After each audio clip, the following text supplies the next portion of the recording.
Linda, in the first part of this, you spoke of how our spirit speaks without words.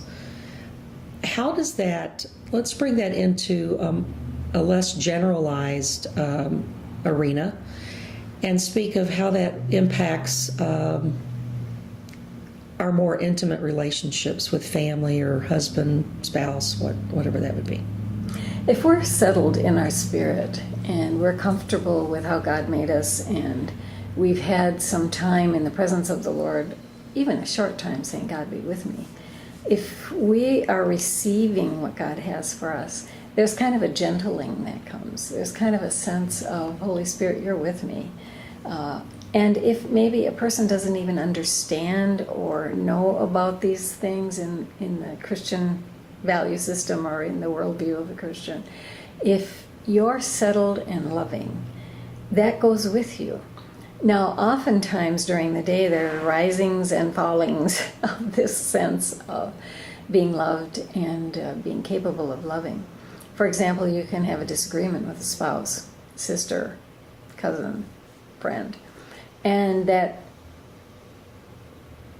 all that cortisol and things that get triggered in your brain affects your body, affects your countenance. If you feel hurt by somebody, you're going to have kind of a back off kind of a countenance in the spiritual realm. Now, just the human spirit. But what I'm talking about is when our spirit is affected by love. And I mean affected by love, impacted by love. If we can receive what that love has for us, even in the midst of our own hurt, anger, and resistance to those that have hurt us, we can settle in and we can pray, God, help me, help me. Because frankly, when I'm hurt by somebody close, let's say a sister or a brother, in close family of origin, and it's old stuff from years ago, and all of a sudden our brain tracks, they've hurt you before, they're going to hurt you again, you better protect yourself and hold them off. When in fact, we're supposed to forgive and we're supposed to find a way to love our brother and sister. That's hard.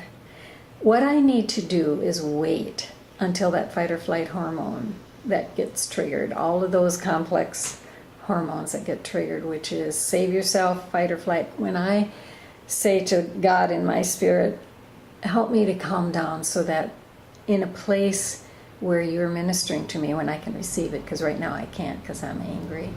I want to fight or I want to flee. I wait until I calm down in my body, because God made my body to protect myself. So I can wait through those fight or flight hormones to the place where, okay, God, you impact me. I invite you in, because what I want to do is throttle this person. What I want to do is pay back. What I want to do is cut off because I feel cut off. I feel ignored, rejected, and I want to do the same back. Now, I'm not saying I don't do that. I have cooperated with the payback thing far too often. But when I'm walking in a way that I believe is pleasing to the Lord, and when I'm allowing God to impact me in my spirit, I can wait and then receive what God has for me. For example, recently I had a situation where someone didn't invite me to something that I thought I should be invited to, a close family member. I was invited and then I was uninvited. I was so hurt. I was so hurt. I had to wait a couple of days before I could pray for that person, before I could say, God, show me how to receive your love for this person, because this was one of the things that hurt me the most.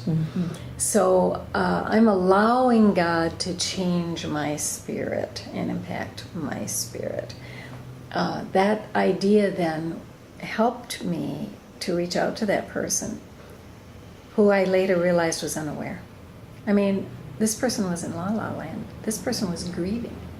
This person was grieving to such an extent they couldn't take me in.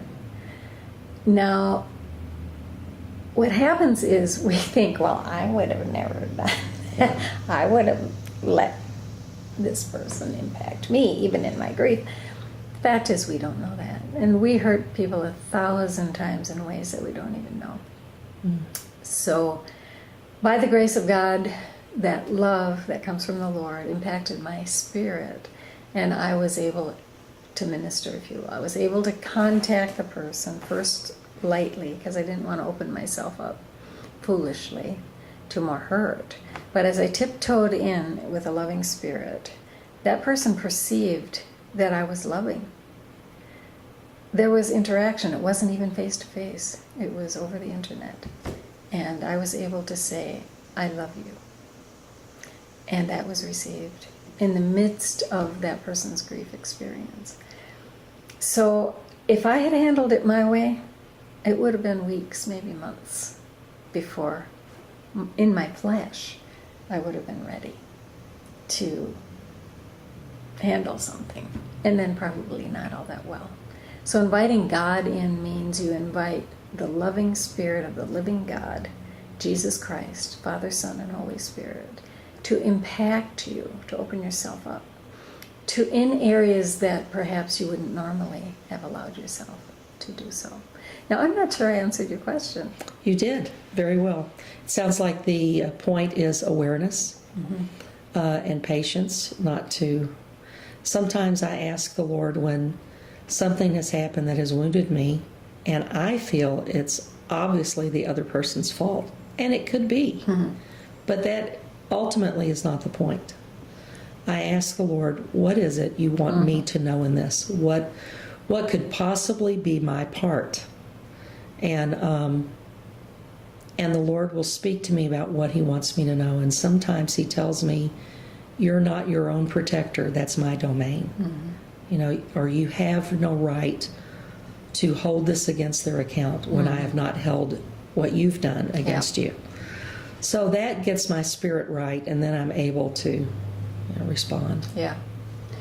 In my work, I supervise therapists, and sometimes I get pretty hoity-toity about what I think they should know. And I've gone into a teaching moment just because I thought, if I share this will help them be better in what they do. And even then, I'm operating oftentimes in my flesh, according to my feelings, according to my knowledge, which God has given me knowledge, but it's the wrong time, it's in the wrong spirit, and they can't receive it because they aren't feeling the love. And I'm not giving the love, I'm giving the Instruction. Yeah, instruction, and an unconscious top dog kind of a thing where I'm saying, I've been doing this for so many years, and if you listen to me, then you'll be able to do this correctly. You know, it just, people can't receive that kind of stuff. They might give some sort of affirmation, yes, boss, I hear you, but it's not going to impact their spirit in the way that God has impacted my spirit. And we're to be Christ-like. And when I'm operating from I'm better than you thing, it never works. So that imperceptible spirit of, I care about you, I am operating in my authority, but I'm doing so in a merciful way because I respect you. I respect the creation God has made. And that's what happened to the family member. I began to respect that person exactly how that person was put together, because that's how God respects me. He respects His own creation. He never tramps all over me. And especially when I seek Him first in that spiritual realm, when I'm about to be with people. Now, I observed that, Sherry, with your dad. I observed that with my friend whose father was a minister. I observed that with my friend who, when she was in a ministry mode, her spirit was different. And I've been challenged to bring that into my personal relationships because it's discernible. I recently talked with someone who reportedly had a difficult self-image, and I was able to say, you walked in the room and you were precious. You're precious. You didn't say a word, but you were precious, and that was just emanating from you. And that person just, You know, I'm not sure the person understood, but I could tell there was some sort of impact there because it was true and is true. When that person enters someplace, something very precious comes into that room. Thank you, Linda. Welcome.